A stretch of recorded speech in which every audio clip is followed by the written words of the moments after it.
C'est une chose pour nous de savoir la vérité au sujet de l'Église en tant que corps céleste, peuple céleste, de savoir ce que la parole déclare au sujet de notre position, assis ensemble avec lui dans les lieux célestes, et de notre participation, béni de toute bénédiction spirituelle dans les lieux célestes, d'être peut-être même capable de donner des études bibliques sur ce sujet.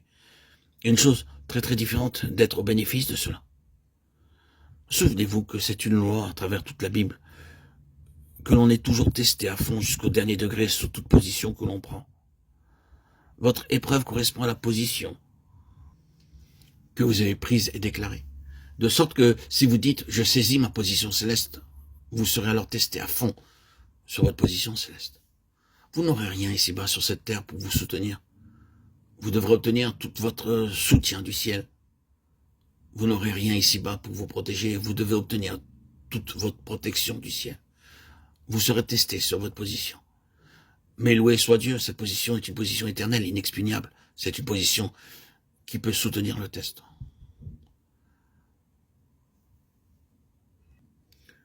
Peut-être vous vous posez la question.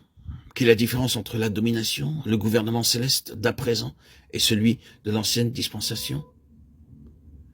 Car les cieux dominaient alors. Dans les jours de Daniel, les cieux dominaient. Lisez Daniel au chapitre 4, verset 26, verset 17, 25, 32. Oui, ils dominaient dans l'ancienne dispensation. Mais quelle est la différence? Cette question ouvre tout grand une immense porte. Et toute cette lettre aux Hébreux y répondra. C'est la grande différence entre une dispensation purement terrestre et temporelle et une dispensation qui est éternelle, céleste et spirituelle. Cela englobe toutes les différences qui sont mentionnées dans la lettre aux Hébreux, la lettre qui parle des choses meilleures. Dans le gouvernement céleste du Fils de l'homme, on entre dans quelque chose tellement meilleur que la souveraineté générale de Dieu dans l'ancienne dispensation. C'est une question bien trop immense pour que nous la considérions. En effet,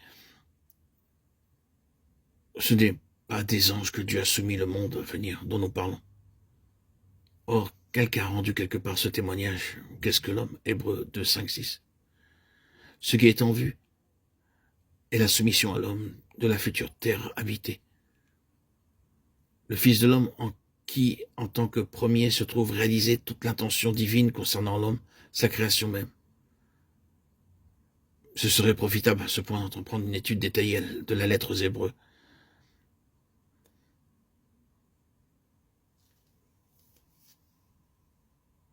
Et nous voyons dans la lettre aux Hébreux son représentant, le représentant dans le ciel en faveur de l'homme. Et nous voyons que toutes choses sont soumises à lui. Cela est assuré pour l'homme par l'homme représentatif dans le ciel. Le Seigneur agit en notre faveur pour que nous puissions posséder la souveraineté sur la terre habitée à venir. Il se trouve là, ayant assuré cette intention de Dieu en sa propre personne, représentant le peuple, les nombreux fils qu'il conduit à la gloire. C'est la raison pour laquelle il est monté dans les hauteurs. C'est le signe d'un homme installé en pleine possession de l'intention éternelle de Dieu concernant l'homme, installé là comme le premier entre beaucoup de fils conduits à la gloire. Les disciples alors entrèrent dans la joie de cette chose dès le commencement, et la grande part de cette joie demeura jusqu'au bout. Mais il est évident que parfois ils eurent une réelle bataille sur cette question. Ce sujet est très scrutateur. Ils durent combattre pour maintenir cette base, à savoir que Jésus est Seigneur. Des conditions ont nécessité une très forte affirmation de cette réalité, une détermination, et la déclaration en dépit de tout qu'il est Seigneur. Ce n'est pas du genre romanesque, c'est du domaine du désespoir. Et c'est pourquoi l'apôtre dit tenir ferme, résister et tenir ferme après avoir tout surmonté. Ou nous avons à lutter dans les lieux célestes et tenir ferme là, avec lui.